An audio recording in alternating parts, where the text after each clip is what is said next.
Creo que, en líneas generales, en parte como consecuencia de la interiorización que hemos hecho los españoles de la leyenda negra y en parte por la supremacía que han tenido los países del norte en la configuración de la cultura, siempre se ha considerado que la Reforma protestante fue un acto liberador del ser humano. Yo creo que esto hay que discutirlo muy ampliamente, ¿no? En primer lugar, porque creo que la ruptura teológica que introduce Lutero, yo creo que tiene unas consecuencias políticas muy evidentes, unas consecuencias sociales, unas consecuencias económicas, etcétera, etcétera, ¿no? La más evidente es la consecuencia económica.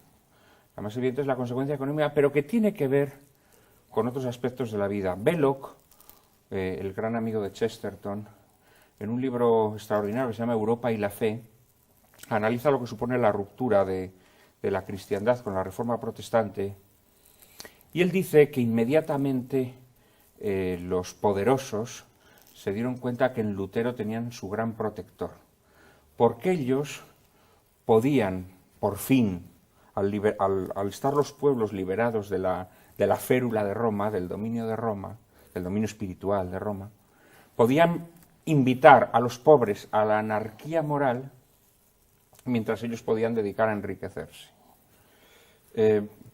Realmente en la Europa previa a la ruptura protestante, pues naturalmente que había abusos, naturalmente que había ricos que atesoraban dinero, pero vivían siempre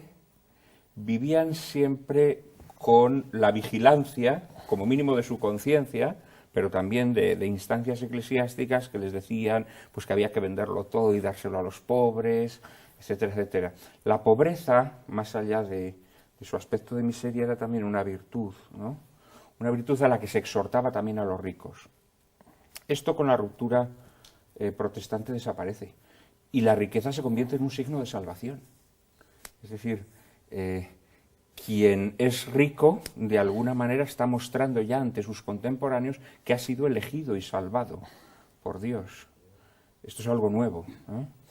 De tal manera que la Reforma protestante y la ética o falta de ética capitalista están muy íntimamente ligadas, extraordinariamente ligadas, ¿no?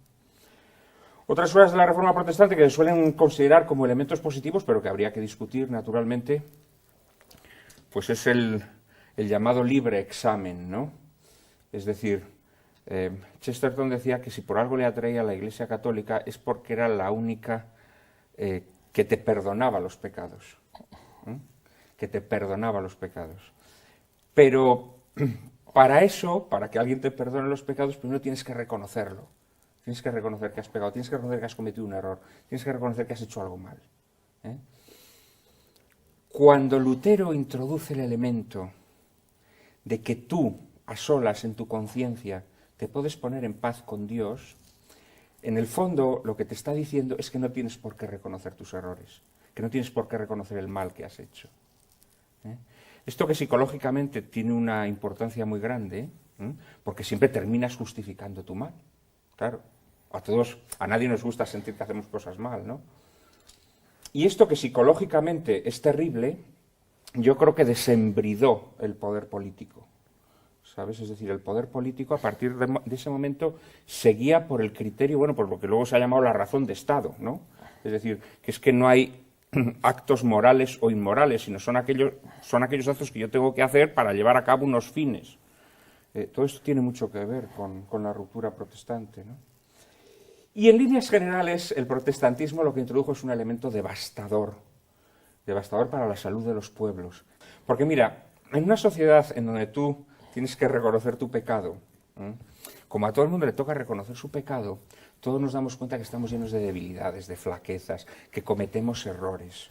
Y no te los están restregando por los morros todo el día. Y no te están señalando, ¡ay, tú dijiste esto y ahora has hecho esto! Pues sí, yo dije eso, pues porque en ese momento lo dije, pues porque era un fatuo, porque era un ingenuo, porque era un imbécil.